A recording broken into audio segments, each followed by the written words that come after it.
ਸਤਿ ਸ਼੍ਰੀ ਅਕਾਲ ਪੰਜਾਬ ਤੱਕ ਦੇ ਨਾਜ਼ਰੀਨ। ਮੈਂ ਹਾਂ Harmeet Shah Singh, editor India Today TV.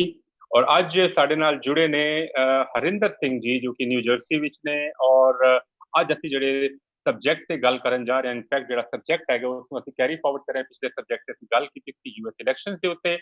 ਅੱਜ ਅਸੀਂ ਇसी ਸਬਜੈਕਟ ਨੂੰ ਅੱਗੇ ਵਧਾਉਂਦੇ ਹੋਏ ਹਰਿੰਦਰ ਸਿੰਘ ਹੋਰਾਂ ਨਾਲ ਗੱਲ ਕਰਾਂਗੇ ਔਰ ਬਹੁਤ ਬੜੀ ਪੈਣੀ ਨਜ਼ਰ ਨਾਲ ਵੇਖਣਾ ਚਾਹਾਂਗੇ ਕਿ ਯੂਐਸ ਵਿੱਚ ਜਿਹੜਾ ਡਾਇਸਪੋਰਿਕ ਪਰਸਪੈਕਟਿਵ ਹੈ, ਸਿੱਖ ਪਰਸਪੈਕਟਿਵ ਹੈ, ਪੰਜਾਬ ਦਾ ਪਰਸਪੈਕਟਿਵ ਹੈ, ਉਹ ਕਿਸ ਤਰ੍ਹਾਂ ਪੈਨ ਆਊਟ ਕਰ ਰਿਹਾ ਹੈ ਇਨ ਦ ਲਾਈਟ ਆਫ। ਉੱਥੇ ਆਪਾਂ ਵੇਖਿਆ ਕਿ ਹੁਣੇ ਇੱਕ ਹੈਸ਼ਟੈਗ ਚੱਲਿਆ ਹੈ ਔਰ ਹੈਸ਼ਟੈਗ ਐਸਾ ਸੀ ਉਹ ਬਲੈਕ ਲਾਈਫ ਮੈਟਰਸ। ਔਰ ਇਹ ਬਲੈਕ ਲਾਈਫ ਮੈਟਰਸ ਜਿਹੜਾ ਹੈਸ਼ਟੈਗ ਸੀ 2013 ਵਿੱਚ ਪਹਿਲਾਂ ਆਇਆ ਸੀ। ਔਰ ਜਦੋਂ ਜਦੋਂ ਕਾਲਿਆਂ ਦੇ ਉੱਤੇ ਕਿਸੇ ਕਿਸਮ ਦਾ ਤਸ਼ੱਦਦ ਹੁੰਦਾ ਹੈ ਉੱਥੇ, ਤੇ ਇੱਥੇ ਇੱਕ ਮੂਵਮੈਂਟ ਦਾ ਉਹ ਰੂਪ ਲੈ ਲੈਂਦਾ ਹੈਗਾ। ਉਹ ਹੁਣੇ ਹੋਇਆ ਉੱਥੇ ਜਾਰਜ ਫਲੋਇਡ ਸੀ ਤੇ ਉਹਨਾਂ ਨਾਲ ਤਸ਼ੱਦਦ ਹੋਇਆ ਔਰ ਉਹਨਾਂ ਦਾ ਉੱਥੇ ਉਹ ਇੰਤਕਾਲ ਹੋ ਗਿਆ। ਤੇ ਫਿਰ ਉਸ ਤੋਂ ਬਾਅਦ ਇਹ ਜਿਹੜੀ ਪੂਰੀ ਦੀ ਪੂਰੀ ਇੱਕ ਕਵਾਇਦ ਚੱਲੀ, ਪੂਰੀ ਦੀ ਪੂਰੀ ਮੂਵਮੈਂਟ ਚੱਲੀ ਇਲੈਕਸ਼ਨਸ ਤੋਂ ਪਹਿਲਾਂ। ਇਸਨੇ ਇੱਕ ਹੋਰ ਡਾਇਰੈਕਸ਼ਨ ਦੇਤੀ ਅਮਰੀਕਨ ਇਲੈਕਸ਼ਨਸ। ਆਪਾਂ ਹੁਣ ਕਿਉਂ ਅੱਜ ਹਰਿੰਦਰ ਸਿੰਘ ਜੀ ਨੂੰ ਬੁਲਾਇਆ ਹੈ, ਇਸ ਬੜਾ ਇੱਕ ਪੋਲੀਟੀਕਲ ਮੁੱਦਾ ਹੈਗਾ, ਇਸ ਤੇ ਗੱਲ ਕਰਨ ਲਈ। ਇਸ ਲਈ ਮੈਂ ਤੁਹਾਨੂੰ ਇਸ ਨਾਲ ਜਾਣੂ ਕਰਾਉਣਾ ਚਾਹਾਂਗਾ ਕਿਉਂਕਿ ਹਰਿੰਦਰ ਸਿੰਘ ਜੀ ਦਾ ਬੜਾ ਗੂੜਾ ਸੰਬੰਧ ਹੈ ਇਹਨਾਂ ਇਸ਼ੂਜ਼ ਦੇ ਨਾਲ।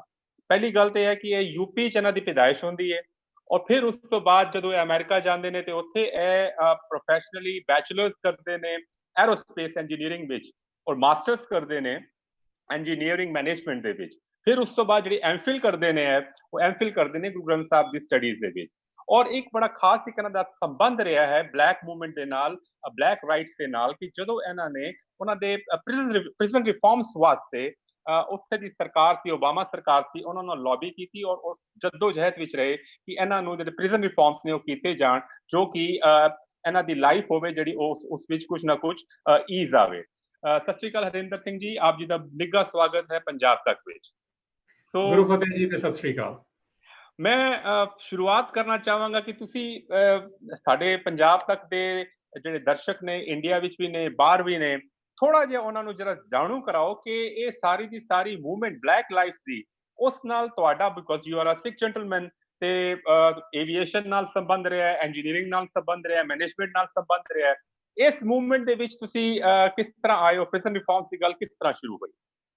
ਜ਼ਰੂਰ। ਜਦੋਂ ਮੈਂ 13 ਸਾਲ ਦੀ ਉਮਰ ਸੀ ਮੇਰੀ, ਜਦ ਮੈਂ ਅਮਰੀਕਾ ਆ ਗਿਆ ਸੀਗਾ। ਸੋ 86 ਦੇ ਵਿੱਚ ਪੋਸਟ 24 ਜਨਰੇਸ਼ਨ ਦੇ ਜਿਹੜੀ ਇੰਡੀਆ ਤੋਂ ਨਿਕਲੀ ਸੀ ਉਹਦੇ ਵਿੱਚੋਂ ਮੈਂ ਵੀ ਸੀਗਾ, ਯੂਪੀ ਤੋਂ ਆਇਆ। ਜਦ ਮੈਂ ਕੈਂਸਰ ਸਿਟੀ ਵਿੱਚ ਵੱਡਾ ਹੋ ਰਿਹਾ ਸੀ, ਹਾਈ ਸਕੂਲ ਡੇਜ਼ ਵਿੱਚ ਹੀ, ਉਹਨਾਂ ਦਿਨਾਂ ਵਿੱਚ ਇੱਕ ਸਦਰਨ ਕ੍ਰਿਸਚੀਅਨ ਲੀਡਰਸ਼ਿਪ ਕਾਉਂਸਲ ਹੁੰਦੀ ਸੀ, ਜਿਹੜੀ ਅਫਰੀਕਨ ਅਮਰੀਕਨਸ, ਜਿਹਨੂੰ ਅਸੀਂ ਆਮ ਤੌਰ ਤੇ ਜਿਹੜੇ ਕਾਲੇ ਨੇ ਉਹਨਾਂ ਦੀ ਆਰਗੇਨਾਈਜੇਸ਼ਨ ਸੀ। ਉਹਨਾਂ ਦੇ ਨਾਲ ਸਿਵਲ ਰਾਈਟਸ ਮੂਵਮੈਂਟਸ ਦੀਆਂ ਗੱਲਾਂ ਆਉਂਦੀਆਂ ਸੀ, ਮਾਰਟਨ ਲੂਥਰ ਕਿੰਗ ਨੂੰ ਲੈ ਕੇ। ਉਹਦੇ ਵਿੱਚ ਮੈਂ ਸ਼ਮੂਲੀਅਤ ਨਾਲ ਸ਼ੁਰੂ ਹੋਇਆ। ਕਾਲਜ ਡੇਜ਼ ਵਿੱਚ ਜਿਹੜੀ ਇੱਕ, ਜਿਹਨੂੰ ਅੱਜ ਕੱਲ੍ਹ ਅਸੀਂ ਰੈਪ ਕਹਿੰਦੇ ਆ, ਹਿਪ ਹੌਪ ਆ, ਰੈਜ਼ਿਸਟੈਂਸ ਦਾ ਮੂਵਮੈਂਟ ਆ, ਉੱਥੇ ਪਬਲਿਕ ਐਨਮੀ ਵਰਗੇ ਜਿਹੜੇ ਪੋਲੀਟੀਕਲ ਰਿਪਰੈਜ਼ੈਂਟੇਟਿਵ ਗਰੁੱਪਸ ਬਣੇ ਸੀਗੇ, ਉਹਨਾਂ ਦਾ ਵੀ ਇਨਫਲੂਐਂਸ ਹੋਇਆ। ਫਿਰ ਤੁਸੀਂ ਉਹਨਾਂ ਦੇ ਬਾਰੇ ਪੜ੍ਹਦੇ ਹੋ, ਉਹਨਾਂ ਦੇ ਲੀਡਰਸ਼ਿਪ ਬਾਰੇ, ਕਿ ਇੱਕ ਮਾਰਟਨ ਲੂਥਰ ਕਿੰਗ ਤੋਂ ਆ ਰਹੀ ਆ, ਇੱਕ ਮੈਲਕਮ ਐਕਸ ਦੇ ਐਂਗਲ ਤੋਂ ਆ ਰਹੀ ਆ, ਇੱਕ ਬਲੈਕ ਪੈਂਥਰ ਮੂਵਮੈਂਟਸ ਤੋਂ ਆ ਰਹੀ ਆ। ਉਹ ਸਾਰਾ ਕੁਝ ਸਾਡੇ ਸਫ਼ਰ ਵਿੱਚ ਨਾਲ ਚੱਲ ਰਿਹਾ, ਕਿਉਂਕਿ ਹਿੰਦੁਸਤਾਨ ਦੇ ਵਿੱਚ ਵੀ, ਪੰਜਾਬ ਵਿੱਚ ਵੀ, ਜਦ ਅਸੀਂ ਰੇਸ ਦੇ ਇਸ਼ੂਜ਼ ਲੈਂਦੇ ਆ, ਇੰਡੀਆ ਦੇ ਵਿੱਚ ਉਹ ਕੈਸਟ ਦੇ ਲੈਵਲ ਤੇ ਆ ਜਾਂਦੇ ਨੇ, ਦਲਿਤ ਡਾਇਨਾਮਿਕਸ, ਮੂਲ ਨਿਵਾਸੀ ਡਾਇਨਾਮਿਕਸ ਜਾਂ ਮਾਈਨੋਰਿਟੀ ਡਾਇਨਾਮਿਕਸ ਦੇ ਲੈਵਲ ਤੇ ਆਉਂਦੇ ਆ। ਤੇ ਜਦ ਅਸੀਂ ਉਹਨੂੰ ਅਮਰੀਕਾ 'ਚ ਦੇਖ ਰਹੇ ਹਾਂ, ਇੱਥੇ ਦਾ ਕੈਸਟ ਸਿਸਟਮ ਤੇ ਇੱਥੇ ਦੇ ਜਿਮ ਕ੍ਰੋਜ਼ ਲਾਜ਼ ਜਿਹੜੇ ਕਹੇ ਜਾਂਦੇ ਨੇ, ਉਹ ਮਾਈਨੋਰਿਟੀਜ਼ ਵਿੱਚ ਪ੍ਰਾਇਮਰੀਲੀ ਪੀਪਲ ਆਫ ਕਲਰ ਨਾਲ ਜੁੜਦੇ ਨੇ, ਤੇ ਉਹਦੇ ਵਿੱਚ ਮੈਜੋਰਿਟੀ ਜੁੜਦੀ ਹੈਗੀ ਅਫਰੀਕਨ ਅਮਰੀਕਨ ਜਾਂ ਬਲੈਕਸ ਦੇ ਨਾਲ। ਸੋ 12 ਸਾਲ ਪਹਿਲਾਂ ਜਦੋਂ ਓਬਾਮਾ ਐਡਮਿਨਿਸਟ੍ਰੇਸ਼ਨ ਆਈ ਹੋਈ ਸੀ, ਉਸ ਵੇਲੇ 1 ਸਾਲ ਮੈਂ ਇੱਕ ਲੌਬਿੰਗ ਗਰੁੱਪ ਨਾਲ ਕੰਮ ਕੀਤਾ, ਜਿਹਦੇ ਵਿੱਚ ਰਿਲੀਜੀਅਸ ਲੀਡਰ ਇਕੱਠੇ ਹੋਏ ਸੀ। ਅਸੀਂ ਯੂਐਸ ਕਾਂਗਰਸ ਨੂੰ ਤੇ ਯੂਐਸ ਪ੍ਰੈਜ਼ੀਡੈਂਟ ਨੂੰ ਇੱਕ ਹਿਦਾਇਤ ਕਰ ਰਹੇ ਸੀਗੇ, ਉਹਨਾਂ ਕੋਲੋਂ ਇੱਕ ਮੰਗ ਕਰ ਰਹੇ ਸੀਗੇ ਕਿ ਇੱਕ ਬਾਈ ਪਾਰਟੀਜ਼ਨ ਕਮਿਸ਼ਨ ਦੀ ਲੋੜ ਆ। ਜਿਹੜੇ ਅਮਰੀਕਾ ਵਿੱਚ ਸੈਂਟੈਂਸਿੰਗ ਹੋ ਰਹੀ ਆ, ਪੁਲਿਸ ਦੀ ਤਸ਼ੱਦਦ ਹੋ ਰਹੀ ਆ, ਜੁਡੀਸ਼ਰੀ ਵੱਲੋਂ ਜੋ ਹੋ ਰਿਹਾ, ਇਹ ਸਾਰਾ ਇੱਕ ਜ਼ਿਆਦਾਤਰ ਕਾਲਿਆਂ ਦੇ ਅਗੇਂਸਟ ਜਾ ਰਿਹਾ। ਜਿਸ ਤਰ੍ਹਾਂ ਦੇ ਲਾਜ਼ ਪ੍ਰੋਡਿਊਸ ਕੀਤੇ ਜਾਂਦੇ ਨੇ, ਜਿਸ ਤਰ੍ਹਾਂ ਦਾ ਲਾਅ ਐਂਡ ਆਰਡਰ ਪ੍ਰੋਡਿਊਸ ਕੀਤਾ ਜਾ ਰਿਹਾ। ਸੋ ਉਹਨਾਂ ਦਿਨਾਂ ਵਿੱਚ ਬੇਸਿਕਲੀ, ਕਿਉਂਕਿ ਅਸੀਂ ਰਿਲੀਜੀਅਸਲੀ ਸਪੀਕਿੰਗ ਸਿੱਖਾਂ ਨਾਲ ਜੁੜੇ ਹੋਏ ਆ, ਉਹਦੇ ਵਿੱਚ ਜਿਹੜੇ ਸਿੱਖ ਗੁਰੂ ਸਾਹਿਬਾਨ ਦਾ ਇੱਕ ਮੇਨ ਕੰਟਰੀਬਿਊਸ਼ਨ ਰਿਹਾ ਕਿ ਜਿਹੜੇ ਪੋਲੀਟੀਕਲ ਪ੍ਰਿਜ਼ਨਰਸ ਆਫ ਕੌਂਸ਼ੀਅੰਸ ਨੇ, ਗੁਰੂ ਨਾਨਕ ਸਾਹਿਬ ਤੋਂ ਇਹ ਗੱਲ ਸ਼ੁਰੂ ਹੋ ਗਈ ਸੀਗੀ ਤੇ 10ਵੇਂ ਪਾਤਸ਼ਾਹ ਤੱਕ ਕਰ ਰਹੀ ਆ। 6ਵੇਂ ਪਾਤਸ਼ਾਹ ਨੂੰ ਤਾਂ ਅਸੀਂ ਬੰਦੀ ਛੋੜ ਦਾਤਾ ਵੀ ਆਖਦੇ ਆ। ਅਸੀਂ ਜਿਹੜੀਆਂ ਸੋਰਟ ਆਫ ਰਿਗਰੈਸਿਵ ਪਾਲਿਸੀਜ਼ ਨੇ ਜਾਂ ਜਿਹੜੀਆਂ ਰੇਸਿਸਟ ਪਾਲਿਸੀਜ਼ ਨੇ, ਉਹ ਕਿਸੇ ਵੀ ਲੈਵਲ ਤੇ ਹੋ ਸਕਦੀਆਂ ਨੇ। ਮਾਈਨੋਰਿਟੀਜ਼ ਐਥਨਿਕ ਲੈਵਲ ਦੀਆਂ ਹੁੰਦੀਆਂ, ਮਾਈਨੋਰਿਟੀ ਰਿਲੀਜੀਅਸ ਲੈਵਲ ਦੀਆਂ ਹੁੰਦੀਆਂ, ਤੇ ਮਾਈਨੋਰਿਟੀਜ਼ ਜੈਂਡਰ ਲੈਵਲ ਦੇ ਵੀ ਹੁੰਦੀਆਂ। ਉਹਨਾਂ ਦੇ ਪ੍ਰਤੀ ਤਸ਼ੱਦਦ ਕਰਨੀ। ਇਸ ਕਰਕੇ ਮੈਂ ਉਸ ਮੂਵਮੈਂਟ ਨਾਲ 10 ਸਾਲ ਪਹਿਲਾਂ ਵੀ ਜੁੜਿਆ ਸੀ। ਵਾਹ ਜੀ ਵਾਹ, ਬਹੁਤ ਵਧੀਆ। ਤੇ ਉਸ ਮੂਵਮੈਂਟ ਦਾ ਰਿਜ਼ਲਟ ਕੀ ਨਿਕਲਿਆ ਉਸਦਾ ਕੁਝ? ਬਿਕੋਜ਼ ਅਸੀਂ ਫਿਰ ਦੇਖਦੇ ਹਾਂ ਕਿ ਮੁੜ ਕੇ ਕਿਧਰੇ ਨਾ ਕਿਧਰੇ ਕਿਸੇ ਨਾ ਕਿਸੇ ਸ਼ੇਪ ਤੇ ਕਿਸੇ ਨਾ ਕਿਸੇ ਫਾਰਮ ਦੇ ਵਿੱਚ ਕੋਈ ਨਾ ਕੋਈ ਐਸੀ ਘਟਨਾ ਵਾਪਰ ਜਾਂਦੀ ਹੈ ਜਿਸ ਤਰ੍ਹਾਂ ਫਿਰ ਉਹ ਜਿਹੜਾ ਤੁਹਾਡਾ ਬਲੈਕ ਲਾਈਫ ਮੈਟਰਸ ਹੈਗਾ ਉਹ ਫਿਰ ਐਕਸਪਲੋਡ ਕਰ ਜਾਂਦਾ ਹੈ। ਕੀ ਕਾਰਨ ਹੈਗਾ ਕਿ ਅਮਰੀਕਾ ਵਰਗਾ ਮੁਲਕ ਹੋਵੇ, ਇੰਨਾ ਐਡਵਾਂਸ ਡੈਮੋਕ੍ਰੇਸੀ ਹੋਵੇ, ਤੇ ਇਹ ਜਿਹੜੀ ਆਪਾਂ ਵੀ ਜਦੋਂ ਸੁਣਦੇ ਹਾਂ ਤਾਂ ਥੋੜਾ ਹੈਰਾਨ ਹੋਈਦਾ ਕਿ ਉਧਰ ਇਸ ਤਰ੍ਹਾਂ ਦੀ ਗੱਲ ਕਿਉਂ ਹੁੰਦੀ ਹੈ ਕਿ ਉਹ ਬਾਰ-ਬਾਰ ਇਸ਼ੂ ਰੀਸਰਫੇਸ ਕਰਦੇ ਨੇ। ਜ਼ਰੂਰ। ਸੋ ਦੇਖੋ, ਗੱਲ ਇਹ ਹੈ ਕਿ ਹਰੇਕ ਕਲਚਰ ਦੇ ਵਿੱਚ, ਹਰੇਕ ਡੈਮੋਕ੍ਰੇਸੀ ਕੋਟ ਅਨਕੋਟ ਦੇ ਵਿੱਚ, ਈਵਨ ਜਦ ਅਸੀਂ ਪੋਲੀਟੀਕਲੀ ਵੀ ਉਹਨੂੰ ਸਟੱਡੀ ਕਰਦੇ ਹਾਂ, ਜਿਵੇਂ ਅਮਰੀਕਾ ਨੂੰ ਇਸ ਵੇਲੇ ਲਿਬਰਲ ਡੈਮੋਕ੍ਰੇਸੀ ਆਖਿਆ ਜਾਂਦਾ, ਇੰਡੀਆ ਨੂੰ ਇਸ ਵੇਲੇ ਇਲਿਬਰਲ ਡੈਮੋਕ੍ਰੇਸੀ ਆਖਿਆ ਜਾਂਦਾ। ਇੱਕ ਕਲਚਰ ਦੇ ਵੱਲੋਂ ਚੇਂਜ ਆਉਂਦਾ, ਉਹ ਕਲਚਰ ਦੇ ਵਿੱਚ ਇੱਕ ਲੀਗਲ ਲੈਵਲ ਤੇ ਚੇਂਜ ਆਉਂਦਾ, ਤੇ ਉਹਦੀ ਪ੍ਰੋਗਰੈਸ਼ਨ ਤੇ ਰਿਗਰੈਸ਼ਨ ਡਿਪੈਂਡ ਕਰਦੀ ਹੈ ਰੈਪਰੈਜ਼ੈਂਟੇਟਿਵ ਡੈਮੋਕ੍ਰੇਸੀਜ਼ ਦੇ ਵਿੱਚ ਵੋਟਾਂ ਦੇ ਉੱਤੇ। ਫੋਰ ਐਗਜ਼ਾਮਪਲ, ਅੱਜ ਇੱਕ ਬਹੁਤ ਵੱਡਾ ਸਿਵਲ ਰਾਈਟਸ ਦਾ ਜਿਹਨੇ 1960s ਦੇ ਵਿੱਚ ਕੰਮ ਕੀਤਾ ਸੀ, ਜੌਨ ਲੂਇਸ ਦੀ, ਅੱਜ ਫਿਊਨਰਲ ਹੋ ਰਹੀ ਆ। ਉਸ ਫਿਊਨਰਲ ਦੇ ਵਿੱਚ ਜਦ ਓਬਾਮਾ ਖੜਾ ਸੀਗਾ, ਉਹ ਕਹਿੰਦਾ ਸੀ ਅਸੀਂ ਇਹੋ ਜਿਹੇ ਬੰਦਿਆਂ ਦੇ ਸਿਰ ਤੇ ਅਗਲੇ ਕੰਮ ਕਰ ਰਹੇ ਹਾਂ। ਹੁਣ 60s ਵਿੱਚ ਜਿਹੜੀ ਰਿਫਾਰਮ ਹੋਈ ਸੀ, ਉਹਦੇ ਵਿੱਚ ਵੋਟਿੰਗ ਰਾਈਟ ਠੀਕ ਹੋਈ ਸੀ, ਹਾਊਸਿੰਗ ਰਾਈਟ ਠੀਕ ਹੋਈ ਸੀ। ਉਹ ਆਉਂਦੇ ਆਉਂਦੇ 40 ਸਾਲਾਂ ਵਿੱਚ ਜੋ ਨਿਖਾਰ ਆਇਆ ਇਸ ਕੰਟਰੀ ਦੇ ਵਿੱਚ, ਅਮਰੀਕਾ ਦੇ ਵਿੱਚ, ਉਹ ਸਾਰਾ ਹੁਣ ਰਿਗਰੈਸ਼ਨ ਵੱਲ ਚਲਾ ਗਿਆ। ਹੁਣ ਅਗਲੇ ਕੰਮ ਕਰਨ ਲਈ ਇੱਕ ਮੂਵਮੈਂਟ ਆਉਂਦਾ, ਜਿਹਨੂੰ ਕਈ ਵਾਰ ਟਿਪਿੰਗ ਪੁਆਇੰਟ ਕਿਹਾ ਜਾਂਦਾ, ਕਿ ਅਗਲੇ ਕੰਮ ਕਿਵੇਂ ਹੋਣ। ਅਸੀਂ ਜਿਹੜਾ ਕੰਮ 10 ਸਾਲ ਪਹਿਲਾਂ ਕਹਿਣਾ ਚਾਹੁੰਦੇ ਸੀ ਕਿ ਕਮਿਸ਼ਨ ਬਣ ਜਾਵੇ, ਤੇ ਹੁਣ ਉਹ ਮੂਵਮੈਂਟ ਆ ਗਿਆ ਕਿ ਸਿਰਫ ਕਮਿਸ਼ਨ ਹੀ ਨਹੀਂ ਬਣ ਰਹੇ ਨੇ, ਹੁਣ ਤਾਂ ਓਪਨਲੀ ਜੇ ਨੈਸ਼ਨਲ ਗਵਰਨਮੈਂਟ ਵੀ ਕੁਝ ਨਹੀਂ ਕਰ ਰਹੀ, ਜੇ ਕਾਂਗਰਸ ਵੀ ਕੋਸ਼ਿਸ਼ ਇੱਥੇ ਦੀ ਕਰ ਰਹੀ ਹੈ, ਪਾਰਲੀਮੈਂਟ ਦੈਟ ਇਜ਼ ਅਮਰੀਕਾ ਦੀ, ਤਾਂ ਜਿਹੜੇ ਗਵਰਨਰਸ ਨੇ, ਜਿਹੜੇ ਮੇਅਰਸ ਨੇ, ਉਹਨਾਂ ਨੇ ਆਲਰੇਡੀ ਇਹ ਰਿਫਾਰਮਸ ਇੰਪਲੀਮੈਂਟ ਕਰਾਤੀਆਂ ਨੇ ਆਪਣੀ ਆਪਣੀਆਂ ਥਾਵਾਂ ਤੇ। ਸੋ ਫਰਕ ਇਹ ਹੁੰਦਾ ਕਿ ਕੁਝ ਚੀਜ਼ਾਂ ਕੌਨਸ਼ੀਅਸਨੈਸ ਨੂੰ ਲੈ ਕੇ ਚੱਲਦੀਆਂ ਨੇ। ਜਿਵੇਂ ਮੈਂ ਜੇ ਸਿੱਖ ਨਜ਼ਰੀਏ ਤੋਂ ਇਹ ਗੱਲ ਕਰਾਂ, ਅਸੀਂ ਬਲੀਵ ਕਰਦੇ ਹਾਂ ਕਿ ਇੱਕ ਲਵ ਬੇਸਡ ਨਜ਼ਰੀਆ ਹੁੰਦਾ, ਪਹਿਲਾਂ ਕੰਮ ਸਪਿਰਿਟ 'ਚ ਹੁੰਦੇ ਨੇ। ਜਦ ਇਨਫ ਲੋਕਾਂ ਦੀ ਸਪਿਰਿਟ ਉੱਚੇ ਚੱਕੀ ਜਾਂਦੀ ਆ, ਫਿਰ ਉਹ ਲਾਅ ਵਿੱਚ ਆਉਣੇ ਵੀ ਸ਼ੁਰੂ ਹੋ ਜਾਂਦੇ ਨੇ। ਹੁਣ ਅਸੀਂ ਉਹ ਲਾਅ ਸਟਰਕਚਰਲ ਚੇਂਜਸ ਜਿਹਨੂੰ ਅਸੀਂ ਕਿਹਾ ਜਾਂਦਾ, ਉਹਦੇ ਵੱਲ ਦੇਖ ਰਹੇ ਹਾਂ ਕਿ ਉਹ ਸਟਰਕਚਰ ਦੇ ਵਿੱਚ ਕਿਵੇਂ ਚੇਂਜਸ ਆਣਗੇ। ਯਾਨੀ ਕਿ ਪਹਿਲੇ ਕੱਲ ਤੁਸੀਂ ਉਸ ਚੀਜ਼ ਨੂੰ ਇੱਕ ਸਪਿਰਿਟ ਵਿੱਚ ਕਨਸੀਵ ਕਰਦੇ ਹੋ, ਫਿਰ ਉਸ ਦੀ ਇੱਕ ਹਨੇਰੀ ਉੱਠਦੀ ਹੈ ਔਰ ਉਹ ਹਨੇਰੀ ਉੱਠ ਕੇ ਇੱਕ ਬਦਲਾਅ ਵੱਲ ਲੈ ਕੇ ਜਾਂਦੀ ਹੈ। ਪਰ ਇੱਕ ਗੱਲ ਮੈਨੂੰ ਇਹ ਦੱਸੋ ਕਿ ਜਦੋਂ ਅਸੀਂ ਹੁਣ ਯੂਐਸ ਇਲੈਕਸ਼ਨਸ ਦੇਖ ਰਹੇ ਹਾਂ, you are in the middle of it, ਤੁਸੀਂ ਵੇਖ ਰਹੇ ਹੋ ਉਧਰ ਕੀ ਹੋ ਰਿਹਾ ਹੈ, ਤੇ ਟਰੰਪ ਵਰਸਸ ਜੋ ਬਾਈਡਨ ਨੇ। ਹੁਣ ਤੁਸੀਂ ਉੱਥੇ ਸਾਨੂੰ ਸਮਝਾਓ ਜ਼ਰਾ, ਇਹਨੂੰ ਤਿੰਨ ਪੱਖਾਂ ਨਾਲ ਸਮਝਾਓ ਬੇਸ਼ੱਕ, ਕਿ ਐਜ਼ ਅ ਸਿੱਖ ਤੁਸੀਂ ਇਸ ਇਲੈਕਸ਼ਨ ਨੂੰ ਕਿਵੇਂ ਵੇਖ ਰਹੇ ਹੋ, ਐਜ਼ ਅ ਪੰਜਾਬੀ ਕਿਵੇਂ ਵੇਖ ਰਹੇ ਹੋ, as an Indian origin diasporic community ਦੇ ਮੈਂਬਰ ਹੋ ਕੇ ਤੁਸੀਂ ਇਸ ਇਲੈਕਸ਼ਨ ਨੂੰ ਕਿਸ ਤਰ੍ਹਾਂ ਪੈਨ ਆਊਟ ਹੁੰਦਾ ਵੇਖ ਰਹੇ ਹੋ? ਜ਼ਰੂਰ। ਸੋ ਪਿਛਲੇ ਪੁਆਇੰਟ ਨਾਲ ਕਨੈਕਟ ਕਰਦੇ ਹਾਂ। ਸੋ ਜਦ ਚੇਂਜਸ ਆਉਂਦੇ ਨੇ ਨਾ, ਉਹ ਕਦੇ ਵੀ ਜਿਹੜੇ ਮੋਡਰੇਟਸ ਹੁੰਦੇ ਨੇ ਉਹਨਾਂ ਕਰਕੇ ਚੇਂਜਸ ਨਹੀਂ ਆਉਂਦੇ, ਜਿਹੜੇ ਪ੍ਰੋਗਰੈਸਿਵਸ ਹੁੰਦੇ ਨੇ ਉਹਨਾਂ ਕਰਕੇ ਉਹ ਮੇਨ ਸਟ੍ਰੀਮ ਨੂੰ ਰਿਫਲੈਕਟ ਕਰਦੇ ਨੇ ਜਾਂ ਉਹ ਚੇਂਜਸ ਲਿਆਉਂਦੇ ਨੇ, ਜਾਂ ਜਿਹੜੇ ਕੰਜ਼ਰਵੇਟਿਵਸ ਹੁੰਦੇ ਨੇ ਉਹ ਮੇਨ ਸਟ੍ਰੀਮ ਵਿੱਚ ਆਪਣੀਆਂ ਚੀਜ਼ਾਂ ਨੂੰ ਲੈ ਕੇ ਆਉਂਦੇ ਨੇ। ਇਸ ਵੇਲੇ ਜਿਹੜਾ ਇਹ ਮੂਵਮੈਂਟ ਚੱਲ ਰਿਹਾ ਪਿਛਲੇ 10 ਸਾਲਾਂ ਦਾ, ਕਿਉਂਕਿ ਬਰਾਕ ਓਬਾਮਾ ਡੋਨਲਡ ਟਰੰਪ ਤੋਂ ਪਹਿਲਾਂ 2 ਟਰਮ ਪ੍ਰੈਜ਼ੀਡੈਂਟ ਰਹੇ ਨੇ, ਤੇ ਜਦ ਉਹ ਪ੍ਰੈਜ਼ੀਡੈਂਟ ਸੀ, ਇਹਦਾ ਮਤਲਬ ਇਹ ਨਹੀਂ ਹੋ ਗਿਆ ਸੀ ਕਿ ਸੈਰੇਮੋਨੀਅਸਲੀ ਕੋਈ ਜੇ ਜਾਂ ਇਲੈਕਟੋਰਲੀ ਕਿ ਜੋ ਕੋਈ ਇਲੈਕਟ ਹੋ ਜਾਂਦਾ ਉਹ ਸਾਰੇ ਇਸ਼ੂਜ਼ ਖਤਮ ਹੋ ਜਾਂਦੇ ਨੇ, ਉਹਦਾ ਇਹ ਮਤਲਬ ਨਹੀਂ ਹੁੰਦਾ। ਜਸਟ ਲਾਈਕ ਤੁਸੀਂ ਇੰਡੀਆ ਵਿੱਚ ਵੀ ਲੈ ਸਕਦੇ ਹੋ, ਜਸਟ ਬਿਕੋਜ਼ ਕਿ ਜੇ ਇੱਕ ਸਿੱਖ ਪ੍ਰਾਈਮ ਮਿਨਿਸਟਰ ਜਾਂ ਇੱਕ ਮੁਸਲਿਮ ਪ੍ਰੈਜ਼ੀਡੈਂਟ ਜਾਂ ਇੱਕ ਕੋਈ ਦਲਿਤ ਜਾਂ ਇੱਕ ਵਿਮਨ ਜੇ ਉਸ ਰੋਲਸ ਵਿੱਚ ਆਏ ਨੇ, ਇਹਦਾ ਮਤਲਬ ਇਹ ਨਹੀਂ ਹੈ ਕਿ ਉਹ ਸਾਰੇ ਇਸ਼ੂਜ਼ ਠੀਕ ਹੋ ਗਏ ਨੇ, ਕਿਉਂਕਿ ਜਦ ਤੱਕ ਸਟਰਕਚਰਲ ਚੇਂਜ ਨਹੀਂ ਹੁੰਦਾ, ਉਹਦੇ ਲਈ ਤੁਹਾਨੂੰ ਮੈਜੋਰਿਟੀ ਆਫ ਦਾ ਰਿਪਰੈਜ਼ੈਂਟੇਟਿਵ ਡੈਮੋਕ੍ਰੇਸੀਜ਼ ਵਿੱਚ ਪਾਰਲੀਮੈਂਟਸ ਜਾਂ ਕਾਂਗਰਸਿਸ ਨੂੰ ਚੇਂਜ ਕਰਨਾ ਪੈਂਦਾ। ਸੋ ਉਹਦੇ ਨਾਲ ਜੇ ਜੋੜ ਕੇ ਦੇਖੀਏ, ਇਸ ਵੇਲੇ ਜਿਹੜਾ ਮਾਹੌਲ ਹੈਗਾ, ਉਹ ਪਿਛਲੇ ਜਿਹੜਾ ਇੱਕ ਇਲੈਕਸ਼ਨ ਹੋਇਆ ਸੀ ਉਹਨੂੰ ਸਮਝਣਾ ਜ਼ਰੂਰੀ ਆ। ਉਹ ਇੱਕ ਅਨੋਮਲੀ ਹੈ। ਉਹ ਅਨੋਮਲੀ ਕਿਉਂ ਕਿਹਾ ਜਾ ਰਿਹਾ? ਕਿਉਂਕਿ ਇਹ ਇੱਕ ਵਨ ਆਫ ਦਾ ਰੇਅਰ ਟਾਈਮ ਸੀ ਕਿ ਡੋਨਲਡ ਟਰੰਪ ਜਿਹੜੇ ਇਸ ਵੇਲੇ ਪ੍ਰੈਜ਼ੀਡੈਂਟ ਹੈਗੇ ਨੇ, ਤੇ ਜਿਹੜੀ ਹਿਲਰੀ ਕਲਿੰਟਨ ਉਸ ਵੇਲੇ ਕੈਂਡੀਡੇਟ ਸੀਗੀ, ਹਿਲਰੀ ਕਲਿੰਟਨ ਕੋਲ ਐਕਚੁਅਲੀ ਮੈਜੋਰਿਟੀ ਪੋਪੂਲੇਸ਼ਨ ਨੇ ਵੋਟ ਪਾਇਆ ਸੀ 48.2% ਨੇ, ਤੇ ਡੋਨਲਡ ਟਰੰਪ ਨੂੰ ਸਿਰਫ 46.1% ਵੋਟ ਮਿਲਿਆ ਸੀ। ਬਟ ਫਿਰ ਵੀ ਅਮਰੀਕਨ ਸਿਸਟਮ ਦੇ ਵਿੱਚ ਇੱਕ ਇਲੈਕਟੋਰਲ ਕਾਲਜ ਸਿਸਟਮ ਆ, ਵਿਚ ਮੀਨਸ ਕਿ ਤੁਹਾਡੇ ਕੋਲ ਜੇ ਮੈਜੋਰਿਟੀ ਪੋਪੂਲੇਸ਼ਨ ਵੀ ਵੋਟ ਪਾ ਦੇਵੇ ਤਾਂ ਵੀ ਤੁਸੀਂ ਪ੍ਰੈਜ਼ੀਡੈਂਟ ਨਹੀਂ ਬਣ ਸਕਦੇ ਜੇ ਜ਼ਿਆਦਾਤਰ ਸਟੇਟਸ ਨੇ ਤੁਹਾਨੂੰ ਨਹੀਂ ਮੰਨਿਆ। ਇਹ ਇੱਕ ਬਹੁਤ ਵੱਡਾ ਡਿਫਰੈਂਸ ਹੈਗਾ। ਸੋ ਹੁਣ ਕੀ ਚੱਲ ਰਿਹਾ? ਹੁਣ ਉਹਦੇ ਵਿੱਚ ਇਹ ਚੱਲ ਰਿਹਾ ਕਿ ਜਿਹੜੀ ਅੱਜ ਦੀ ਪੋਲ ਲਈਏ, ਕੰਗਰੀਗੇਟ ਪੋਲਸ ਜੇ ਲਈਏ, ਇਸ ਵੇਲੇ ਇੱਕ ਗੱਲ ਸਮਝਣ ਵਾਲੀ ਹੈ ਕਿ 50% ਪੋਲਸ ਬਾਈਡਨ ਕਹਿ ਰਹੀਆਂ ਕਿ ਪਪੂਲਰ ਵੋਟਸ ਤੋਂ ਲੈ ਜਾਣਗੇ, ਤੇ ਡੋਨਲਡ ਟਰੰਪ 41.7% ਲੈਣਗੇ। ਇਹ ਹੋ ਗਈ ਪਪੂਲਰ ਵੋਟ ਦੀ ਗੱਲ। ਬਟ ਜੇ ਅਸੀਂ ਇਲੈਕਟੋਰਲ ਕਾਲਜ ਵੱਲ ਦੇਖਦੇ ਹਾਂ, ਪੋਲਸ ਇਹ ਕਹਿ ਰਹੀਆਂ ਨੇ ਕਿ 283 ਤੇ ਅਮਰੀਕਨ ਇਲੈਕਟੋਰਲ ਕਾਲਜ ਵਿੱਚ 270 ਦੀ ਲੋੜ ਹੁੰਦੀ ਹੈ ਤੇ 283 ਆਲਰੇਡੀ ਜੋ ਬਾਈਡਨ ਲੈ ਸਕਦਾ। ਇਹਦਾ ਕੀ ਮਤਲਬ ਆ? ਇਹ ਸੀ ਚੇਂਜ ਕਿਵੇਂ ਆਇਆ? ਕਿਉਂਕਿ ਇਹ ਪ੍ਰੈਡਿਕਸ਼ਨ ਕਰਨੀ ਬਹੁਤ ਔਖੀ ਹੁੰਦੀ ਹੈ ਇਲੈਕਟੋਰਲ ਕਾਲਜ ਦੀ। ਉਹਦੇ ਪਿੱਛੇ ਜਿਹੜਾ ਇਹ ਸੋਸ਼ਲ ਮੂਵਮੈਂਟ ਖੜਾ, ਉਹਦੇ ਪਿੱਛੇ ਜਿਹੜੇ ਡੋਨਲਡ ਟਰੰਪ ਦੀਆਂ ਪ੍ਰੈਕਟਿਸਿਸ ਖੜੀਆਂ ਨੇ, ਉਹਦੇ ਪਿੱਛੇ ਜਿਹੜੀ ਇੱਕ ਕੰਜ਼ਰਵੇਟਿਵ ਤੇ ਰਿਲੀਜੀਅਸ ਰਾਈਟ ਦੀ ਵੋਟ ਨੂੰ ਕੰਸੋਲੀਡੇਟ ਕੀਤਾ। ਇੱਥੇ ਮੈਂ ਲੈ ਕੇ ਆਵਾਂਗਾ ਪਹਿਲਾਂ ਇੰਡੀਅਨ। ਸੋ ਡੋਨਲਡ ਟਰੰਪ ਹੋਣਾ ਨੇ ਜਿਹੜਾ ਅਮਰੀਕਾ ਦਾ ਰਿਲੀਜੀਅਸ ਰਾਈਟ ਆ ਉਹਨਾਂ ਦੀ ਸਪੋਰਟ ਲਈ, ਤੇ ਇਹ ਪਹਿਲੀ ਵਾਰ ਹੋਇਆ ਕਿ ਜਿਹੜਾ ਇੰਡੀਅਨ ਰਿਲੀਜੀਅਸ ਰਾਈਟ ਆ ਉਹਨਾਂ ਦੀ ਵੀ ਸਪੋਰਟ ਉਹਨਾਂ ਨੇ ਲਈ। ਜਨਰਲੀ ਯੂਐਸ ਇਲੈਕਸ਼ਨਸ ਦੇ ਵਿੱਚ ਮੋਸਟ ਜਿਹੜੇ ਇੰਡੀਅਨਸ ਨੇ ਜਾਂ ਸਾਊਥ ਏਸ਼ੀਅਨਸ ਨੇ ਉਹ ਵੋਟ ਪਾਉਂਦੇ ਸੀ ਆਪਣੇ ਟੈਕਸ ਬ੍ਰੈਕਟ ਨੂੰ ਦੇਖ ਕੇ ਕਿ ਕਿੰਨੇ % ਮੇਰਾ ਟੈਕਸ ਜਾਂਦਾ। ਬਟ ਓਬਾਮਾ ਵੇਲੇ ਇਹ ਚੇਂਜ ਹੋਇਆ ਸੀ। ਉਸ ਤੋਂ ਬਾਅਦ ਕਿਉਂਕਿ ਆਈ ਪਰਸਨਲੀ ਕੈਨ ਟੈਲ ਯੂ, ਮਤਲਬ ਓਬਾਮਾ ਨੂੰ ਵੋਟ ਪਿਆ।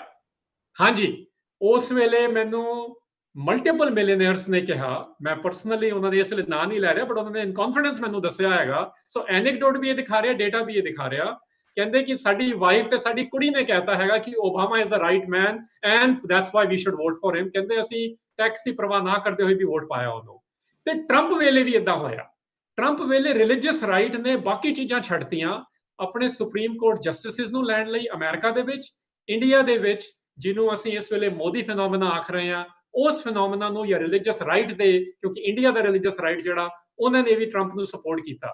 ਬਟ ਇਹਦੇ ਨੁਕਸਾਨ ਵੀ ਬੜੇ ਹੋਏ ਨੇ, ਆਪਾਂ ਉਹਦੇ ਵੱਲ ਵੀ ਜਾ ਸਕਦੇ ਹਾਂ। ਬਟ ਇਹ ਜਿਹੜਾ ਹੁਣ ਇਲੈਕਸ਼ਨ ਖੜਾ, ਇੱਥੇ ਜਿਹੜਾ ਕੰਜ਼ਰਵੇਟਿਵ ਵੋਟਰ ਅਮਰੀਕਾ ਦਾ ਵੀ ਹੈਗਾ, ਤੇ ਕੰਜ਼ਰਵੇਟਿਵ ਵੋਟਰ ਉਹ ਭਾਵੇਂ ਵਾਈਟ ਅਮਰੀਕਨ ਆ, ਬਲੈਕ ਅਮਰੀਕਨ ਆ, ਲਟੀਨੋ ਅਮਰੀਕਨ ਨੇ, ਜਿਹੜੇ ਕਿ ਇੱਥੇ ਦੇ ਲਾਰਜੈਸਟ ਵੋਟਿੰਗ ਬਲੌਕਸ ਹੈਗੇ ਨੇ।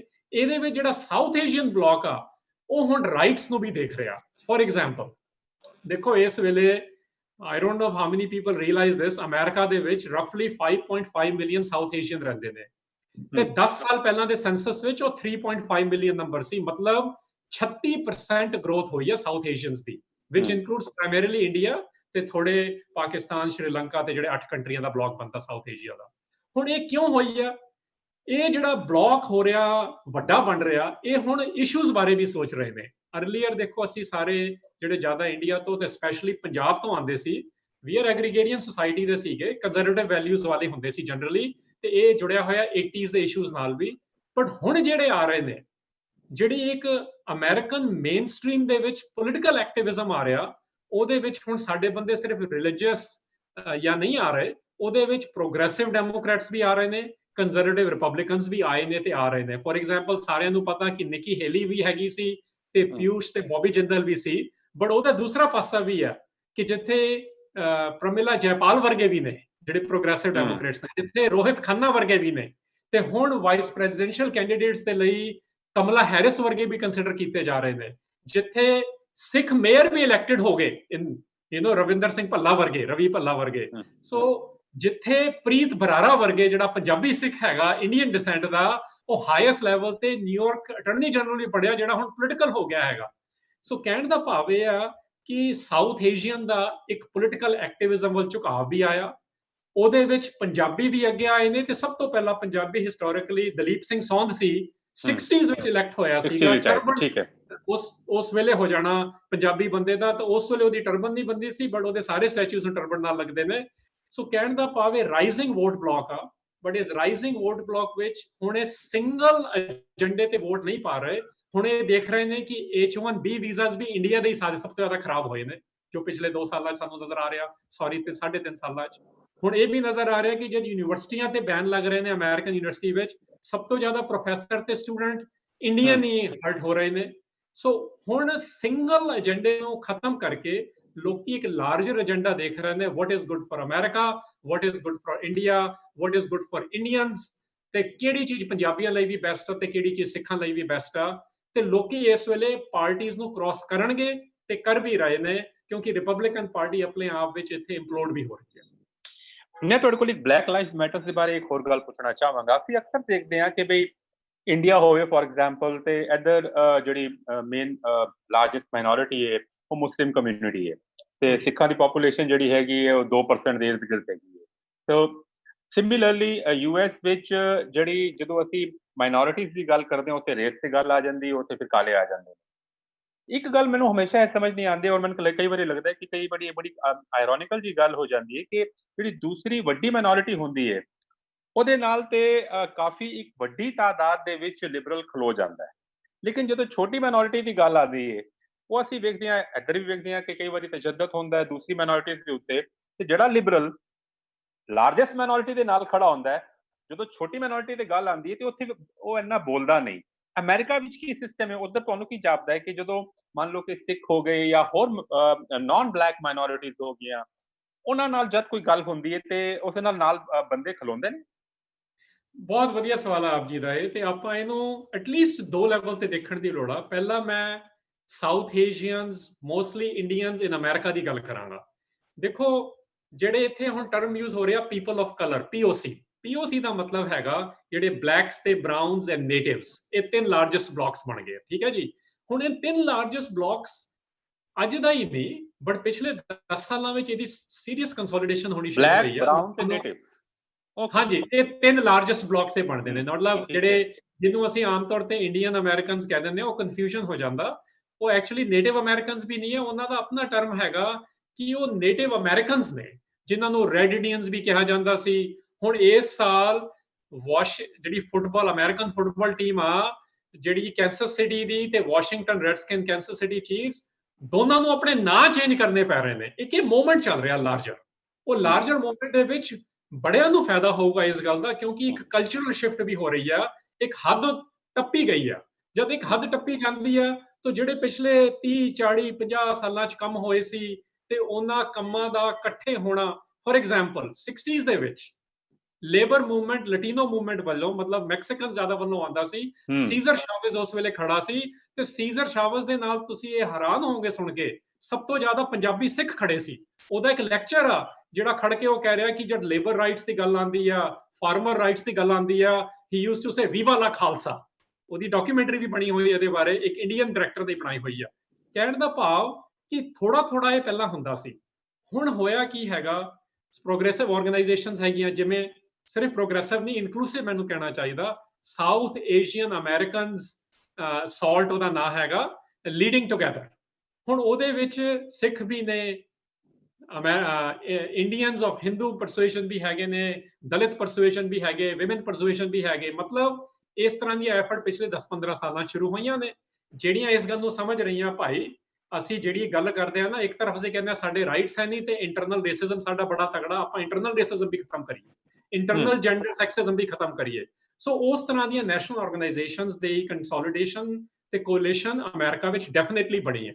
ਸਿਮਿਲਰਲੀ ਅਮਰੀਕਾ ਦੇ ਵਿੱਚ ਪਾਰਟੀ ਤੋਂ ਬਾਹਰ ਆ ਕੇ ਪੈਕਸ ਬਣਨੇ ਵੀ ਸ਼ੁਰੂ ਹੋਏ ਨੇ, ਲੌਬਿੰਗ ਗਰੁੱਪ ਬਣਨੇ ਵੀ ਸ਼ੁਰੂ ਹੋਏ ਨੇ। ਸੋ ਇਹ ਥੋੜਾ ਜਿਹਾ ਪਿਛਲੇ 10 ਸਾਲਾਂ ਸਾਨੂੰ ਜ਼ਿਆਦਾ ਦੇਖਣ ਨੂੰ ਮਿਲ ਰਿਹਾ। ਇਹਦਾ ਜਿਹੜਾ ਪੱਖ ਤੁਸੀਂ ਇੰਡੀਆ ਦੇ ਵਿੱਚ ਕਹਿ ਰਹੇ ਸੀ, ਉਹਦੇ ਆਪਣੇ ਡਾਇਨਾਮਿਕਸ ਨੇ, ਕਿਉਂਕਿ ਹਰ ਕੰਟਰੀ ਦੇ ਵਿੱਚ ਇੱਕ ਮੈਜੋਰਿਟੀ ਮਾਈਨੋਰਿਟੀ ਡਾਇਨਾਮਿਕਸ ਹੁੰਦਾ ਤੇ ਇੱਕ ਮਾਈਨੋਰਿਟੀ ਡਾਇਨਾਮਿਕਸ ਹੁੰਦਾ। ਹੁਣ ਇੰਡੀਆ ਦੇ ਵਿੱਚ ਜਿਹੜਾ ਮਾਈਨੋਰਿਟੀ ਡਾਇਨਾਮਿਕਸ ਹੈ, ਉਹ ਆਪਣੇ ਆਪ ਵਿੱਚ ਬੜਾ ਇੰਟਰਸਟਿੰਗਲੀ ਸਮਝਣ ਵਾਲਾ ਕਿ ਜਦੋਂ ਉੱਥੇ ਮਾਈਨੋਰਿਟੀ ਰਾਈਟਸ ਦਿੱਤੇ ਗਏ ਨੇ ਇੰਡੀਆ 'ਚ, ਉਹ ਇੱਕ ਪਾਰਟਿਕੂਲਰ ਮਾਈਨੋਰਿਟੀ ਨੂੰ ਪਾਰਟਿਕੂਲਰ ਰਾਈਟ ਦੇ ਦਿੱਤੇ ਜਾਂਦੇ ਨੇ ਤੇ ਉਹ ਹੋਰ ਜਿਹੜੀ ਸੈਕੰਡ ਔਰ ਥਰਡ ਲੈਵਲ ਦੀ ਮਾਈਨੋਰਿਟੀ ਹੁੰਦੇ ਉਹਨੂੰ ਨਹੀਂ ਦਿੱਤੇ ਜਾਂਦੇ। For example personal laws, for example property rights, if there is a divorce, things of that nature. ਇਹ ਬੜੇ ਅਮਰੀਕਾ ਜਦੋਂ ਕਿਸੇ ਮਾਈਨੋਰਿਟੀ ਨੂੰ ਰਾਈਟ ਦਿੱਤੇ ਜਾਂਦੇ ਨੇ, ਜਿਵੇਂ as a Sikh, as a Punjabi, as a former Indian national and now an American national, I can say this ਕਿ ਜਿਹੜੇ ਕੰਮ ਲਟੀਨੋਸ ਨੇ ਇੱਥੇ ਕੀਤੇ ਨੇ, ਮਤਲਬ ਮੈਕਸੀਕਨ ਅਮਰੀਕਨਸ ਨੇ ਪ੍ਰਾਇਮਰੀਲੀ ਕੀਤੇ, ਤੇ ਜਿਹੜੇ ਕੰਮ ਕਾਲਿਆਂ ਨੇ ਅਫਰੀਕਨ ਅਮਰੀਕਨਸ ਨੇ ਪ੍ਰਾਇਮਰੀਲੀ ਕੀਤੇ, ਉਹਨਾਂ ਕਰਕੇ ਸਾਊਥ ਏਸ਼ੀਅਨ ਦੇ ਸਿਵਲ ਰਾਈਟਸ ਇਸ ਵੇਲੇ ਕਾਇਮ ਨੇ। ਸਾਨੂੰ ਸਾਰਿਆਂ ਨੂੰ ਗ੍ਰੈਂਡਫਾਦਰ ਹੋ ਗਏ। ਸਾਡੇ ਕਿੰਨੇ ਹੀ ਪੰਜਾਬੀ ਇਮੀਗ੍ਰੈਂਟਸ ਨੂੰ ਇੱਥੇ ਐਮਨੈਸਟੀ ਮਿਲ ਗਈ ਤੇ ਗ੍ਰੀਨ ਕਾਰਡ ਮਿਲ ਗਿਆ, ਈਵਨ ਰੇਗਨ ਵੇਲੇ ਵੀ ਹੋਇਆ ਸੀ ਤੇ ਸਿਟੀਜ਼ਨ ਵੀ ਬਣ ਗਏ। ਸੋ ਅਸੀਂ ਉਹਨਾਂ ਦੇ, ਜਿਵੇਂ ਆਪਾਂ ਕਹਿੰਦੇ ਆਪਣੇ ਬਜ਼ੁਰਗਾਂ ਦੀਆਂ ਰੋਟੀਆਂ ਸੇਕ ਰਹੇ ਹਾਂ। ਅਮਰੀਕਾ ਵਿੱਚ ਅਸੀਂ ਕਾੜਿਆਂ ਦੇ ਸਿਰ ਤੇ ਮੈਕਸੀਕਨ ਦੇ ਸਿਰ ਤੇ ਵੀ ਬੜੀਆਂ ਰੋਟੀਆਂ ਸੇਕੀਆਂ ਨੇ, ਤੇ ਹੁਣ ਪਿਛਲੇ 10 ਸਾਲਾਂ 'ਚ ਰੀਅਲਾਈਜੇਸ਼ਨ ਹੋਈ ਹੈ ਕਿ ਸਾਨੂੰ ਉਹਨਾਂ ਨਾਲ ਖੜਨਾ ਚਾਹੀਦਾ, ਉਹਨਾਂ ਦੇ rights It's the other way around. In fact, you are repaying the debt. ਜਿਹੜਾ ਉੱਥੇ ਹੋਇਆ। ਬਿਲਕੁਲ ਠੀਕ ਹੈ। We are paying the debt, but more importantly now we are standing with them. For example, ਤੁਸੀਂ BLM ਤੋਂ ਗੱਲ ਸ਼ੁਰੂ ਕੀਤੀ ਸੀ, ਬਲੈਕ ਲਾਈਵਜ਼ ਮੈਟਰ ਤੋਂ। ਇਸ ਵੇਲੇ ਜਿਹੜੀ ਫਰਸਟ ਜਨਰੇਸ਼ਨ ਪੰਜਾਬੀ ਸਿੱਖ ਕਮਿਊਨਿਟੀ ਵੀ ਹੈਗੀ, ਮੈਂ ਉਹਨਾਂ ਬਾਰੇ ਥੋੜੀ ਜਿਹੀ ਗੱਲ ਕਰਾਂ, ਉਹਨਾਂ ਨੇ ਵੀ ਬਲੈਕ ਲਾਈਵਸ ਮੂਵਮੈਂਟ ਜਿਹੜੀ ਕਿ ਪਹਿਲਾਂ ਕਦੇ ਨਹੀਂ ਹੋਇਆ, ਉਹਨਾਂ ਲਈ ਵੀ ਲੰਗਰ ਲਾਏ ਨੇ ਜਾ ਕੇ, ਜਿਵੇਂ ਇੰਡੀਆ ਵਿੱਚ ਸੀਏ ਵਿੱਚ ਵੀ ਲੰਗਰ ਲੱਗੇ ਨੇ, ਰਾਈਟ, ਸਿੱਖਾਂ ਵੱਲੋਂ। ਬਟ ਫਰਸਟ ਜਨਰੇਸ਼ਨ ਅਮਰੀਕਾ 'ਚ ਨਹੀਂ ਕਰਦੀ ਸੀ, ਜਾਂ ਰੀਸੈਂਟ ਇਮੀਗ੍ਰੈਂਟਸ ਨਹੀਂ ਕਰਦੇ ਸੀ। ਮਤਲਬ ਇਹ ਰੀਅਲਾਈਜੇਸ਼ਨ ਹੋਈ ਆ ਕਿ ਜੇ ਅਸੀਂ ਆਪਣੇ ਹੱਕਾਂ ਦੀ ਮੰਗ ਕਰਦੇ ਆ, ਤੇ ਜਿਹੜੀ ਥਾਲੀ ਵਿੱਚ ਇਸ ਵੇਲੇ ਖਾ ਰਹੇ ਆ, ਉਸ ਥਾਲੀ ਵਿੱਚ ਵੀ ਜੇ ਛੇਦ ਨੇ ਉਹ ਵੀ ਪਲੱਗ ਕਰੀਏ। ਸੋ ਇਹ ਬਹੁਤ ਵੱਡੀ ਰੀਅਲਾਈਜੇਸ਼ਨ ਆ, ਤੇ ਸੈਲੀਬ੍ਰੇਟ ਕਰਨ ਦੀ ਲੋੜ ਆ। ਤੇ ਸਾਊਥ ਏਸ਼ੀਅਨ ਮਾਈਨੋਰਿਟੀਜ਼ ਵਿੱਚ ਅਮਰੀਕਾ ਵਿੱਚ ਆ ਰਹੀ ਆ, ਹਿੰਦੁਸਤਾਨ ਦੇ ਵਿੱਚ ਮਾਈਨੋਰਿਟੀ ਵਿੱਚ ਇਹ ਬਹੁਤ ਸਲੋ ਲੈਵਲ ਤੇ ਆ ਰਹੀ ਆ। ਇਹਦੇ ਕੋਲੀਸ਼ਨ ਬਿਲਡਿੰਗ ਤੇ ਇਸ ਦੋਗਲਾਪਨ ਨੂੰ, ਇੰਟਰਨਲ ਦੋਗਲਾਪਨ ਨੂੰ ਖਤਮ ਕਰਨ ਲਈ ਕਾਫੀ ਕੰਮ ਕਰਨ ਦੀ ਲੋੜ ਆ। ਯਾਨੀ ਕਾਫੀ ਰਿਫਾਰਮਸ ਦੀ ਜ਼ਰੂਰਤ ਹੈਗੀ। ਔਰ ਇੱਕ ਗੱਲ ਮੈਨੂੰ ਜੋ ਦਿਖਦੀ ਹੈ ਕਿ ਬਈ ਜਦੋਂ ਅਸੀਂ ਪੁਰਾਣੇ ਥੋੜੇ ਇਤਿਹਾਸ ਵਿੱਚ ਚਲੇ ਜਾਈਏ, 30 ਸਾਲ ਵਾਲੇ 40 ਸਾਲ ਪੁਰਾਣੇ ਇਤਿਹਾਸ ਵਿੱਚ ਚਲੇ ਜਾਈਏ, ਤੇ ਸਿੱਖ ਤਕਰੀਬਨ ਕਾਫੀ ਆਈਸੋਲੇਟ ਹੋ ਗਿਆ ਸੀ। ਔਰ ਮੈਨੂੰ ਕਦੀ ਨਾ ਕਦੀ ਇਹ ਵੀ ਦਿਖਦਾ ਹੈਗਾ ਕਿ ਬਈ ਗॉड फॉरबिड ਕੋਈ ਕੱਲ ਨੂੰ ਐਸੀ ਸਿਚੁਏਸ਼ਨ ਦੁਬਾਰਾ ਡਿਵੈਲਪ ਹੁੰਦੀ ਹੈ, ਕਿਧਰੇ ਫਿਰ ਸਿੱਖ ਆਈਸੋਲੇਟ ਦੁਬਾਰਾ ਨਾ ਹੋ ਜਾਏ, ਕਿ ਉਹਦੇ ਨਾਲ ਜਿਹੜੀ ਦੂਸਰੀ ਮਾਈਨੋਰਿਟੀਜ਼ ਨੇ ਕੋਈ ਐਸੀ ਗੱਲ ਹੁੰਦੀ ਹੈ ਕਿ ਉਹ ਖਲੋਣਗੀਆਂ, ਦੂਸਰੇ ਜਿਹੜੇ ਲਿਬਰਲਸ ਨੇ ਉਹ ਖਲੋਣਗੇ। ਤੁਹਾਡਾ ਕੀ ਪਰਸਪੈਕਟਿਵ ਹੈ ਕਿ ਇਹ ਇਸ ਤਰ੍ਹਾਂ ਦੀ ਸਿਚੁਏਸ਼ਨ ਵਾਸਤੇ ਕਿਸ ਕਿਸਮ ਦੇ ਰਿਫਾਰਮ ਦੀ ਜ਼ਰੂਰਤ ਹੈਗੀ ਮਾਈਨੋਰਿਟੀਜ਼ ਨੂੰ? ਸ਼ੋਰ। ਸੋ ਇੱਥੇ ਵੀ ਅਗੇਨ ਐਟਲੀਸਟ ਦੇਖੋ, ਹਰ ਚੀਜ਼ ਕੋਈ ਵੀ ਇੱਕ ਸੋਲੂਸ਼ਨ ਨਹੀਂ ਹੈ ਕਿਸੇ ਵੀ ਚੀਜ਼ ਦਾ, ਸਾਨੂੰ ਨੂਆਂਸ ਲੈਵਲ ਤੇ ਚੀਜ਼ਾਂ ਨੂੰ ਦੇਖਣਾ ਪੈਣਾ। ਸੋ ਪਹਿਲਾ ਕੰਮ ਤਾਂ ਉਹਦੇ 'ਚ ਕਰਨ ਵਾਲਾ ਕਿ ਐਕਨੋਲੇਜ ਕਰੀਏ, ਜਿਵੇਂ ਆਈ ਨੀਡ ਟੂ ਐਕਨੋਲੇਜ ਕਿ ਜਿਹੜੀ ਮੇਰੀ ਪ੍ਰਿਵਿਲੇਜ ਇਨ ਅਮਰੀਕਾ ਹੈਗੀ ਆ, because I am more educated, because I was carrying particular modern minority myths with me. ਇਹ ਵੀ ਚੱਲਦਾ ਨਾ ਕਿ ਏਸ਼ੀਅਨ ਬੜੇ ਹਾਰਡ ਵਰਕਿੰਗ ਨੇ, ਤੇ ਸਾਰੇ ਏਸ਼ੀਅਨ ਹੀ ਡਾਕਟਰ ਤੇ ਲਾਇਰ ਤੇ ਇੰਜੀਨੀਅਰ ਥੋੜੀ ਬਣਦੇ ਨੇ। ਸੋ ਇਹ ਚੀਜ਼ਾਂ ਨਾਲ ਆਪਣੀ ਪ੍ਰਿਵਿਲੇਜ ਨੂੰ ਰੈਕਗਨਾਈਜ਼ ਕਰਦੇ ਹੋਏ, ਜਿਹੜੀਆਂ ਡਿਸਐਨਫਰੈਂਚਾਈਜ਼ਡ ਕਮਿਊਨਿਟੀਜ਼ ਕਿਸੇ ਨਾ ਕਿਸੇ ਲੈਵਲ ਤੇ ਖੜੀਆਂ, ਉਹਨਾਂ ਦੇ ਨਾਲ ਕਿਵੇਂ ਆਪਣਾ ਸਮਰਥਨ ਦੇਣਾ, ਇਹਦੇ ਬਾਰੇ ਸੋਚਣ ਦੀ ਲੋੜ ਆ ਹੋਰ ਜ਼ਿਆਦਾ ਪਰਸਨਲ ਲੈਵਲ ਤੇ। ਫਿਰ ਜਦੋਂ ਪਰਸਨਲੀ ਅਸੀਂ ਸੋਚਦੇ ਆ, ਫਿਰ ਕੁਝ ਕਲੈਕਟਿਵ ਆਰਗੇਨਾਈਜੇਸ਼ਨਸ ਬਣਦੀਆਂ ਨੇ ਜਿਹੜੀਆਂ ਕਹਿੰਦੀਆਂ ਹੁਣ ਅਸੀਂ ਇਹਨਾਂ ਨਾਲ ਐਲਾਈਸ਼ਿਪ ਕ੍ਰੀਏਟ ਕਰੀਏ। ਮਤਲਬ ਸਿਰਫ ਆਰਟੀਕਲ ਨਾ ਲਿਖੀਏ, ਕਿਤੇ ਪ੍ਰੋਟੈਸਟ ਵਿੱਚ ਵੀ ਜਾਈਏ। ਜੇ ਮੈਂ ਲਾਅ ਮੇਕਰ ਬਣ ਗਿਆ, ਲੋਕਲ ਮਿਊਨਿਸਪੈਲਿਟੀ ਜਾਂ ਮੇਅਰ ਤੋਂ ਲੈ ਕੇ ਗਵਰਨਰ ਪਲੱਸ ਲੈਵਲ, ਜਾਂ ਨੋਮੀਨੇਟਡ ਪੋਜੀਸ਼ਨ ਵਿੱਚ ਆ ਗਿਆ ਗਵਰਨਮੈਂਟ ਦੇ, ਜਿੱਥੇ ਲਾਜ਼ ਦੇ ਰੈਗੂਲੇਸ਼ਨ ਹੋ ਰਹੀਆਂ, ਫਿਰ ਮੈਂ ਉੱਥੇ ਵੀ ਆਪਣਾ ਹਿੱਸਾ ਪਾਵਾਂ, ਜਾਂ ਆਪਣੇ ਨਜ਼ਰੀਏ ਤੋਂ। ਸੋ ਦੂਸਰਾ ਕੰਮ ਇਹ ਹੁੰਦਾ। ਤੇ ਤੀਸਰਾ ਹੁੰਦਾ ਕਿ ਜਿਹੜੀਆਂ ਰੈਪਰੈਜ਼ੈਂਟੇਟਿਵ ਡੈਮੋਕ੍ਰੇਸੀਜ਼ ਨੇ, ਉੱਥੇ ਇਵੈਂਚੁਅਲੀ ਦੇਖੋ ਜੀ, ਗੱਲ ਬੜੀ ਪੰਜਾਬੀ ਵਿੱਚ ਸਿੱਧੀ ਹੈਗੀ ਕਿ ਆਪਾਂ ਇਹ ਵੀ ਕਹਿ ਸਕਦੇ ਹਾਂ ਕਿ ਜੀ 51 ਗਧਿਆਂ ਨੇ ਇਕੱਠਾ ਹੋ ਕੇ ਇੱਕ ਸ਼ੇਰ ਨੂੰ ਕਿਹਾ ਤੂੰ ਗਧਾ ਵੋਟ ਪਾਤਾ। ਇਹ ਤਾਂ ਹੁੰਦਾ ਹੀ ਆ, ਪਰ ਉੱਥੇ ਆਪਾਂ ਇਹ ਵੀ ਲਈਏ ਕਿ ਉੱਥੇ 51 ਜਣਿਆਂ ਦੇ ਵਿੱਚ ਉਹ ਵੋਟ ਵਿੱਚ ਆਪਣਾ ਹਿੱਸਾ ਕਿਵੇਂ ਪਵਾਉਣਾ, ਤਾਂ ਕਿ ਜਿਹੜੇ ਸਾਡੇ ਮਤਲਬ ਦੀ ਪਾਲਿਸੀ ਆ ਤੇ ਹੋਰ ਲੋਕਾਂ ਦੇ ਭਲਾਈ ਦੇ ਮਤਲਬ ਦੀ ਪਾਲਿਸੀ ਆ, ਉਹ ਕਿਵੇਂ ਇੰਪਲੀਮੈਂਟ ਕਰਾਣੀ ਆ, ਉਹ ਵੋਟਿੰਗ ਦੇ ਰਾਹੀਂ ਹੁੰਦੀ ਆ। ਸੋ ਜਿਹੜੇ ਕੰਟਰੀਜ਼ ਵਿੱਚ ਵੋਟਿੰਗ ਪੈ ਰਹੀ ਆ, ਉੱਥੇ ਸਿੰਗਲ ਪੁਆਇੰਟ ਨੂੰ ਹਟਾ ਕੇ what is good for example ਸਿੱਖਾਂ ਲਈ ਕੀ ਠੀਕ ਆ, ਪੰਜਾਬੀਆਂ ਲਈ ਕੀ ਠੀਕ ਆ, ਸਾਊਥ ਏਸ਼ੀਅਨਸ ਤੇ ਇੰਡੀਅਨਸ ਲਈ ਕੀ ਠੀਕ ਆ, ਤੇ ਅਮਰੀਕਨਸ ਲਈ ਕੀ ਠੀਕ ਆ, ਇਹ ਚਾਰਾਂ ਚੀਜ਼ਾਂ ਨੂੰ ਨਜ਼ਰ ਰੱਖਦੇ ਹੋਏ ਅਸੀਂ ਕੈਂਡੀਡੇਟ ਨੂੰ ਸਿਲੈਕਟ ਕਰਨ ਦੀ ਲੋੜ ਆ। ਤੇ ਕੈਂਡੀਡੇਟ ਸਿਲੈਕਟ ਪ੍ਰੈਜ਼ੀਡੈਂਟ ਦੇ ਨਾਲ ਨਾਲ ਕਾਂਗਰਸ ਦੀ ਕਰਨ ਦੀ ਲੋੜ ਆ, ਜਿਹੜੇ ਲਾਜ਼ ਨੂੰ ਬਣਾਉਂਦੇ ਨੇ ਤੇ ਲਾਜ਼ ਨੂੰ ਇੰਪਲੀਮੈਂਟ ਕਰਵਾਉਂਦੇ ਨੇ। ਇਹ ਬਹੁਤ ਜ਼ਿਆਦਾ ਸਮਝਣ ਦੀ ਲੋੜ ਆ। ਤੇ ਆਈ ਥਿੰਕ ਜਿਹੜੀ ਸੈਕੰਡ ਜਨਰੇਸ਼ਨ ਇਹ ਕਾਫੀ ਸਮਝ ਗਈ ਆ ਅਮਰੀਕਾ ਦੇ ਵਿੱਚ, ਤੇ ਫਰਸਟ ਜਨਰੇਸ਼ਨ ਦੀ ਹੌਲੀ ਹੌਲੀ ਇਹ ਸਮਝ ਰਹੀ ਹੈ। ਤੇ ਆਉਣ ਵਾਲੇ ਟਾਈਮ ਵਿੱਚ ਫੋਰ ਐਗਜ਼ਾਮਪਲ ਇਸ ਵੇਲੇ ਇਸ ਇਲੈਕਸ਼ਨ ਈਅਰ ਦੇ ਵਿੱਚ 2020 ਦੇ ਜਿਹੜਾ ਟੈਕਸਸ ਆ, ਉਹਨਾਂ ਨੇ ਇੱਕ ਪੂਰੀ ਕਮੇਟੀ ਬਣਾਈ ਆ, how to get the more South Asian vote, how to get more Indian vote. ਇਹ ਬਹੁਤ ਸਮਝਣ ਵਾਲੀ ਗੱਲ ਹੈ, ਪਹਿਲਾਂ ਕਦੇ ਨਹੀਂ ਬਣੀਆਂ ਸੀ। ਕਿਉਂਕਿ ਉਹਨਾਂ ਨੇ ਦੇਖਿਆ ਇੱਕ ਡਿਸਟ੍ਰਿਕਟ ਵਿੱਚ 15% ਇਸ ਵੇਲੇ ਇੰਡੀਅਨ ਆ ਗਿਆ।